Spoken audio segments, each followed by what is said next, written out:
I'm Larry Charles Freeman. I'm one of the third generation farmer.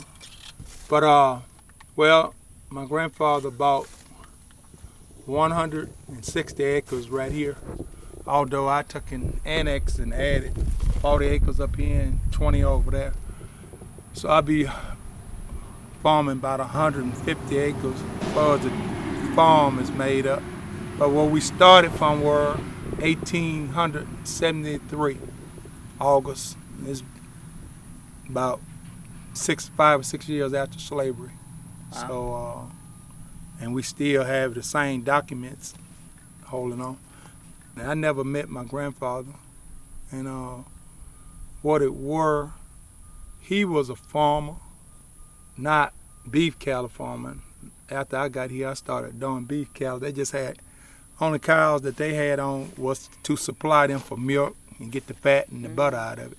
But I'm doing it trying to sell cow calf and send it to the market. But they raised like row cropping, like peas, butter beans, and those things.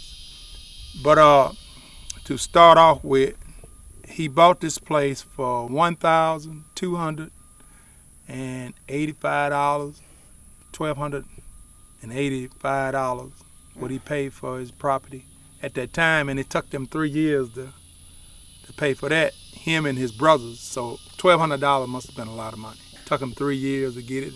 Plus he put a down payment on it, and he had 3 payments.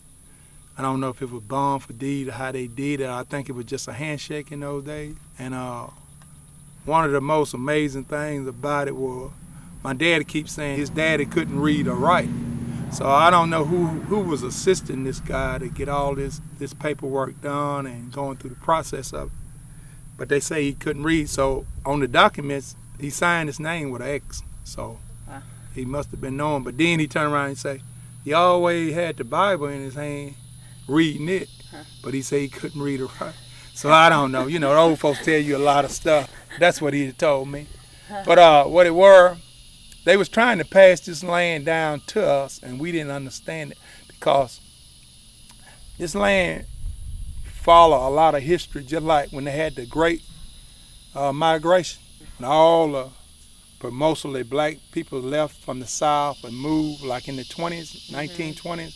My daddy and all them, they left here because they couldn't get regular jobs or whatever, and nobody wanted to be farmed. They didn't want to be connected to the farm. And all those people, they left. Some of them went to New York, some went to Chicago. My daddy went to Chicago, like early 40s, during the World War II. He came back and he started farming. And that way he met his wife over in Self Quarters, and he married her because he was hauling her over here to pick strawberries. That's the family we started like in the 40s. I've been farming for all my life, and he farmed. But they were doing it for survival. They weren't doing it so much for the market, although they sold a lot, but we had to supply, we had to cook the fat and make lard and preserve the cane. We had cane, sugar cane, buttermilk. We did all that right here, and we smoked our meat and ate it. But that was back in the 50s and the 60s and the 70s.